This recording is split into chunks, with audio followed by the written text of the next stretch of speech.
Bayangkan sebuah perang di mana musuh hidup di bawah tanah, menyerang dari tempat yang tak terduga, dan menghilang ke dalam hutan dalam hitungan detik, sementara Anda berdiri dengan senapan mesin di tengah neraka hijau, tidak yakin dari mana peluru akan datang. Perang Vietnam menjadi mimpi buruk bagi tentara terkuat di dunia, karena tank, pesawat terbang, dan miliaran dolar tidak berhasil di sini. Siapapun yang paling mengenal hutanlah yang menang. Tentara Amerika bertempur melawan musuh yang dapat bersembunyi selama berminggu-minggu, terbenam hingga lutut di lumpur, bertahan hidup dengan segenggam beras, menunggu saat yang tepat untuk menyerang. Itu adalah perang tanpa garis depan, di mana seorang petani bekerja di ladang pada siang hari dan menjadi pejuang di malam hari, dan mustahil untuk membedakan warga sipil dari musuh. Di bawah hutan, orang Vietnam menggali terowongan sepanjang 250 km. Sebuah kota bawah tanah yang sesungguhnya dengan rumah sakit, gudang, dapur, dan asrama pada kedalaman hingga 10 meter. Terowongan itu sangat sempit sehingga bahkan tentara Amerika yang bertubuh besar pun secara fisik tidak dapat melewatinya, dan orang Vietnam sengaja mendesainnya seperti itu, karena mengetahui karakteristik musuh. Di dalam terowongan, jebakan dipasang, tombak bambu, ular berbisa dalam kotak, ranjau kawat, dan setiap belokan bisa menjadi yang terakhir bagi siapapun yang berani masuk ke sana. Amerika membentuk unit khusus tikus terowongan, tentara terkecil dan paling berani yang dipersenjatai dengan pistol dan senter, merangkak ke dalam kegelapan, mengetahui bahwa mereka mungkin tidak akan kembali. Napalm adalah campuran seperti agar-agar yang menempel pada kulit dan terbakar pada suhu melebihi 1000 derajat Celcius. 400.000 ton napalm dijatuhkan di hutan Vietnam. Ketika napalm jatuh di sebuah desa, orang-orang berlari keluar dalam kobaran api dan melompat ke air, tetapi campuran itu terus terbakar bahkan di bawah air. Itulah satu-satunya cara yang diyakini Amerika untuk membakar hutan. Tetapi itu hanyalah permulaan. Kemudian datang Agent Orange, bahan kimia yang membunuh semua vegetasi. 20% wilayah Vietnam Selatan disemprot dengan Agent Orange dalam beberapa tahun. Agen Orange menyebabkan kanker dan mutasi. Anak-anak lahir dengan kelainan bentuk bahkan 20 tahun setelah perang, dan di beberapa tempat, hutan masih belum pulih. Pada tahun 1954, negara itu terbagi menjadi dua bagian, utara yang komunis di bawah Ho Chi Minh dan selatan yang kapitalis, yang didukung oleh Amerika. Pembagian itu dimaksudkan bersifat sementara hingga pemilihan umum, tetapi pemilihan umum tidak pernah terjadi, karena semua orang tahu bahwa kaum komunis, yang mendapat dukungan mayoritas petani, akan menang. Amerika khawatir akan efek domino. Jika Vietnam menjadi komunis, maka Laos, Kamboja, Thailand, dan seluruh Asia Tenggara akan jatuh di bawah bendera merah.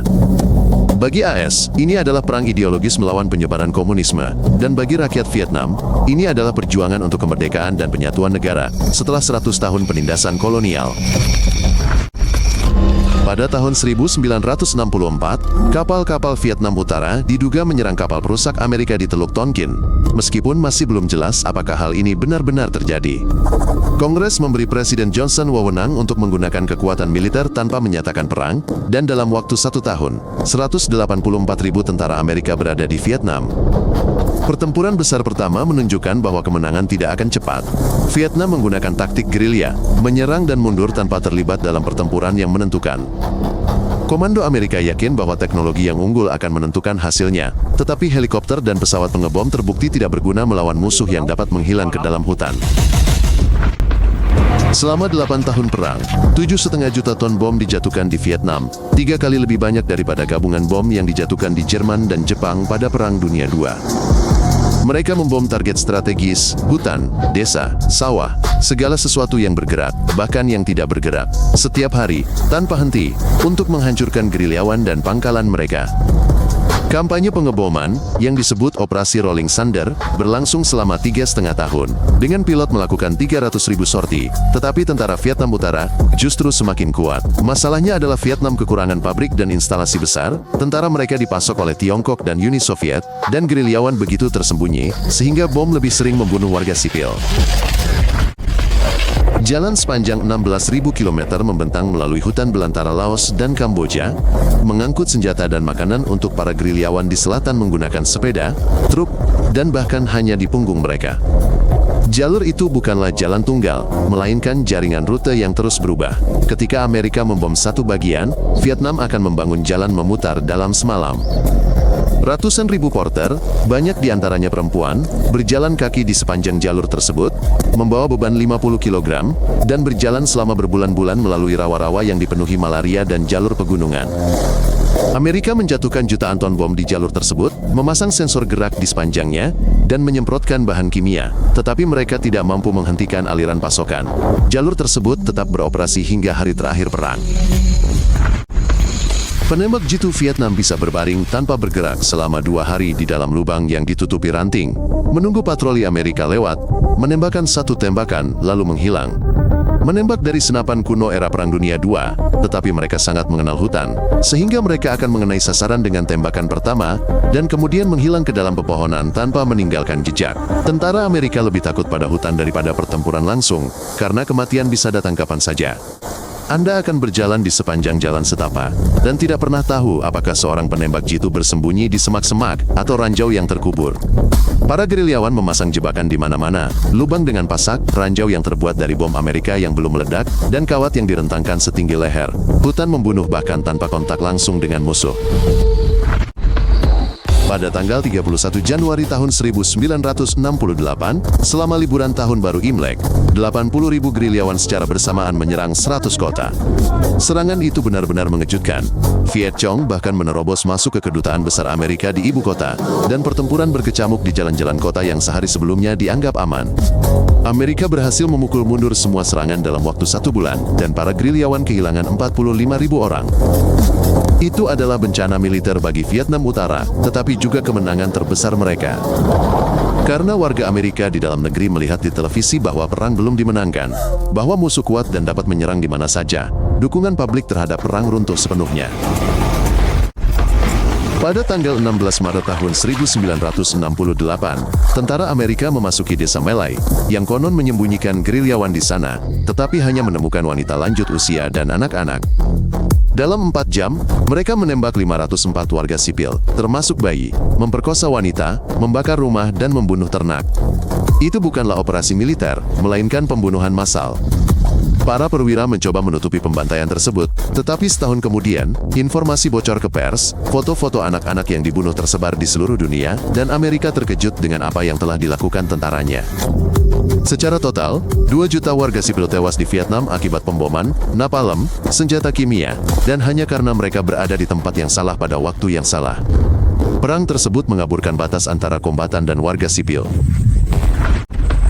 Sementara tentara bertempur di hutan-hutan Amerika, jutaan orang turun ke jalan dengan membawa plakat anti perang, dan mahasiswa membakar surat panggilan wajib militer, dan menolak pergi ke Vietnam.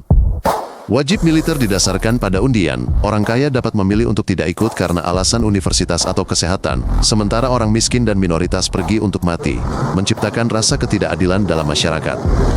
Setiap malam, televisi menayangkan peti mati tentara yang gugur. 58.000 orang yang tewas kembali ke rumah, dan setiap keluarga bertanya-tanya mengapa anak-anak mereka mati untuk negara asing. Pada tahun 1970, 70% orang Amerika percaya bahwa perang itu adalah sebuah kesalahan, dan negara itu terpecah antara mereka yang mendukung militer, dan mereka yang menuntut penarikan segera. Pada tahun 1970, Amerika Serikat menginvasi Kamboja yang netral untuk menghancurkan pangkalan-pangkalan Vietnam Utara dan memutus jalur pasokan, dan perang menyebar ke negara tetangga. Pengeboman Kamboja begitu hebat sehingga antara 100.000 hingga 500.000 warga sipil tewas, menghancurkan negara itu hingga luluh lantak, dan membuka jalan bagi kebangkitan Khmer Merah. Khmer Merah melakukan genosida terhadap rakyatnya sendiri, membunuh 2 juta warga Kamboja, sebuah konsekuensi tidak langsung dari perluasan perang Vietnam ke wilayah-wilayah tetangga. Seluruh Indochina terbakar, dan Laos juga dibom, menerima 2 juta ton bom per kapita, lebih banyak daripada negara lain manapun dalam sejarah. 12.000 helikopter digunakan di Vietnam untuk mendaratkan pasukan, mengevakuasi yang terluka, dan melakukan serangan udara. Ini adalah perang pertama di mana helikopter menjadi alat transportasi utama. Helikopter Huey yang terkenal terbang rendah di atas hutan, penembak senapan mesin menembak dari pintu yang terbuka, dan suara baling-baling rotor menjadi latar suara perang bagi generasi tentara. Tetapi helikopter rentan, mereka ditembak jatuh oleh senapan mesin dan peluncur granat. 5.000 helikopter hilang selama perang, banyak yang jatuh ke hutan, awaknya tewas atau ditangkap. Pilot helikopter menerbangkan misi paling berbahaya, mendarat di bawah tembakan untuk menjemput yang terluka. Banyak yang menerima penghargaan tertinggi atas keberanian mereka, tetapi kepahlawanan mereka tidak dapat mengimbangi kesia-siaan perang tersebut. Pada tanggal 30 April tahun 1975, tank-tank Vietnam Utara memasuki ibu kota Vietnam Selatan. Amerika telah menarik diri 2 tahun sebelumnya, meninggalkan sekutu sendirian menghadapi musuh. Orang-orang Amerika terakhir dievakuasi dengan helikopter dari atap kedutaan. Ribuan warga Vietnam Selatan menyerbu pagar mencoba naik ke atas, tetapi tidak ada cukup tempat untuk semua orang, dan banyak yang ditinggalkan begitu saja. Tentara Vietnam Selatan hancur dalam beberapa minggu, para prajurit meletakkan senjata mereka dan melarikan diri. Presiden melarikan diri dari negara itu dengan membawa emas, dan mereka yang tetap tinggal menunggu pembalasan dari para pemenang.